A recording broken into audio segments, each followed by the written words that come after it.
there is no coming attractions.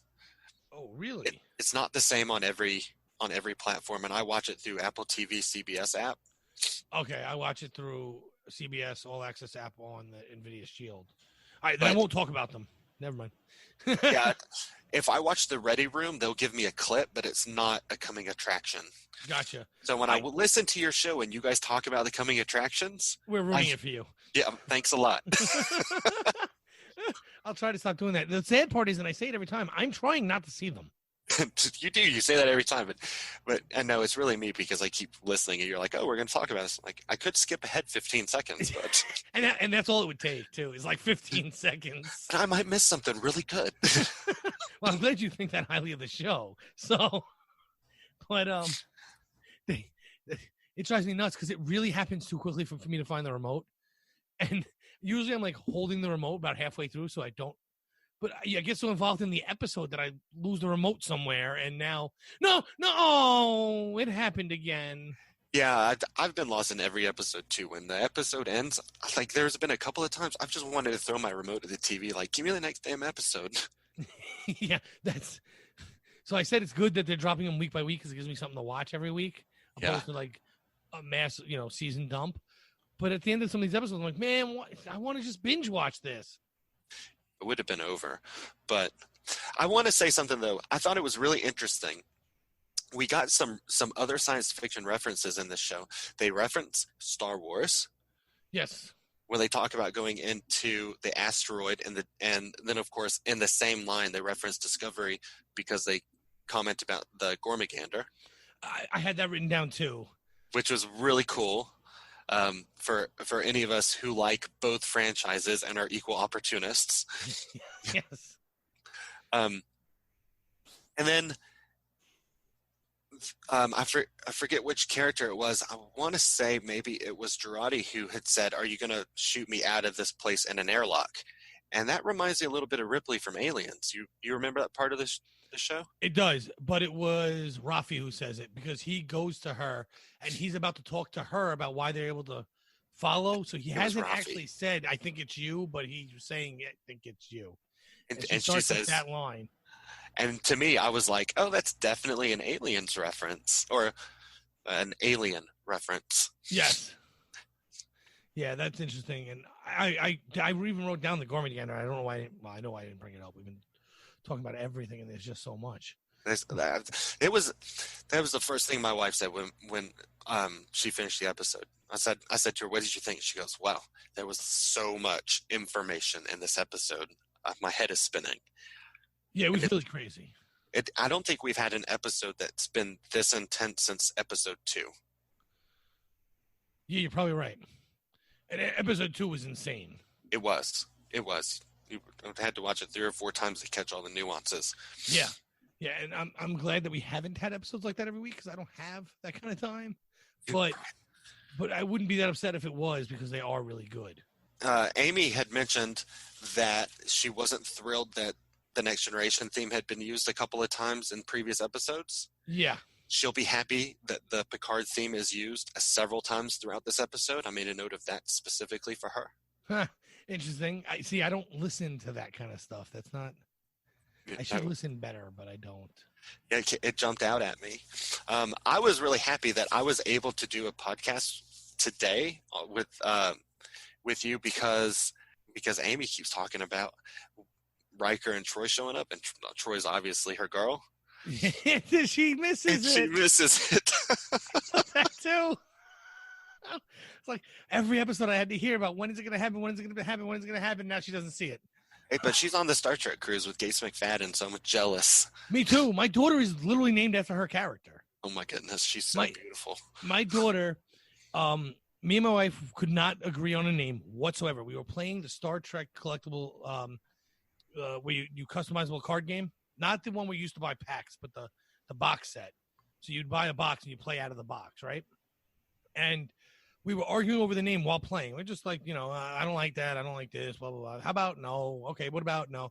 And I threw down Beverly Crusher. And I go, I like Beverly. My wife goes, I kind of do too. That's awesome. So that's how my daughter got her name. And then at Mission 50 in New York at the Javits Center, the only autograph I went and got was Gates McFadden, so that my daughter, who was only like 3 at the time, so she don't remember it, but she, Okay. you know, wasn't I held for her. No, it wasn't. But Gates McFadden and Beverly, Beverly Crusher and Beverly Devlin met each other, and she actually signed the headshot to Beverly from or love Beverly Crusher and then Gates McFadden. Oh, that's fantastic. So it was really cool. So, and she was really cool to meet. She was really nice, and but that was really awesome. So the fact that you like Gates McFadden as much too is just that much better, because I'm so upset she's not on one of these episodes. Oh my goodness, she should be somewhere. Absolutely. Yeah, But I mean, she's not yet. Well, I'm holding out because I want to see all of the characters, but I want it to make sense, and I want it to make more sense than 7 of 9 made sense. Well, and I think she's coming back. So, well, she is coming back. She is coming back because she is, because we saw Elnor call her with the little thing. Oh, that's right. That's right. Okay, I forgot that part happened because that's in the coming attraction. So I didn't want to tell you she's coming back. She's coming back. So, hey, listen. When that episode ended, I said to my wife, I said, "She's not gone. She's coming back. There's much more there to be done." Yeah. So I'm, and of course Jerry Ryan is great. And maybe they'll get Janeway on there because you never know. I like Janeway. Janeway scares me, actually. You never know. But so I think we covered this pretty in detail now that we're an hour and 35 minutes in. So it's been a long episode, hasn't it? Yes, it has. That's fine. I'll talk Star Trek forever.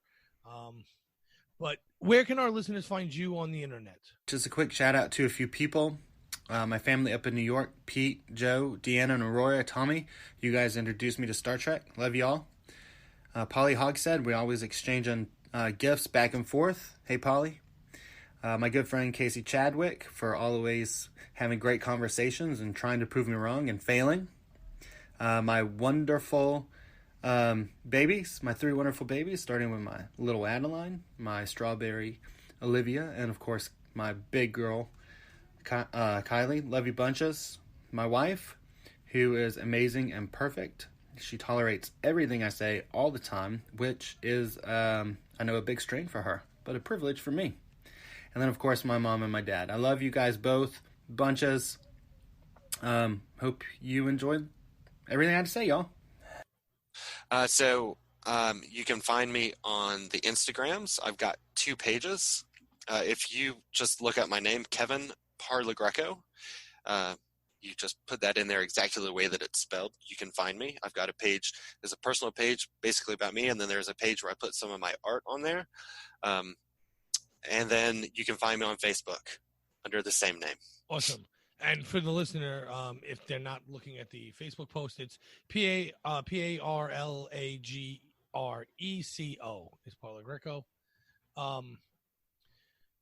Yeah, so awesome. And thank you very much for coming on. And this has been an awesome conversation. Thank you. I've really enjoyed it. I was excited. Thank you for having me on here. My daughter tonight, when I took her in there right before we got on, she said, when can I listen to it? And I told her, I said, we'll listen to it together. I'm always listening to you guys when I pick her up from school. So. That's awesome. Thanks.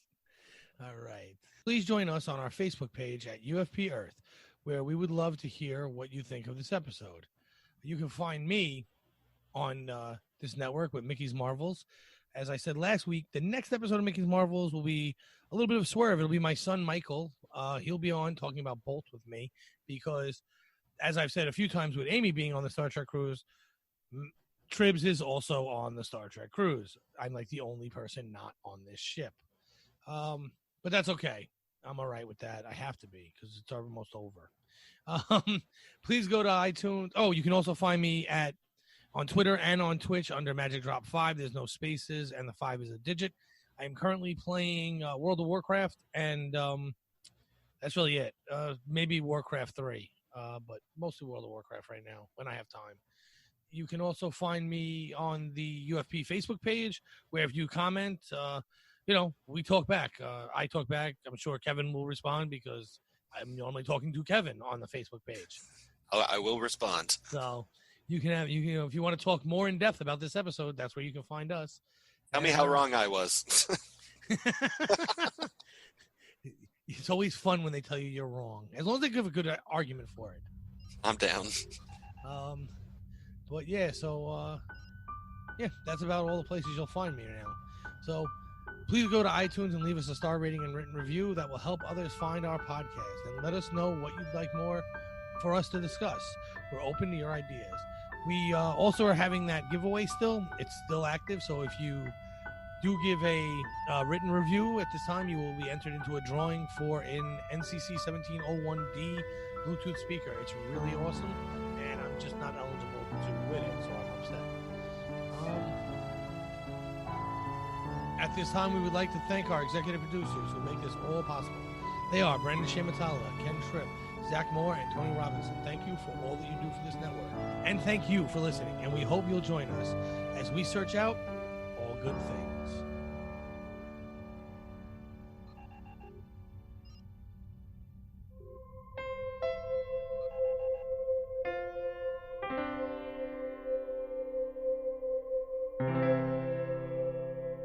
This has been a production of MTMR Media Works.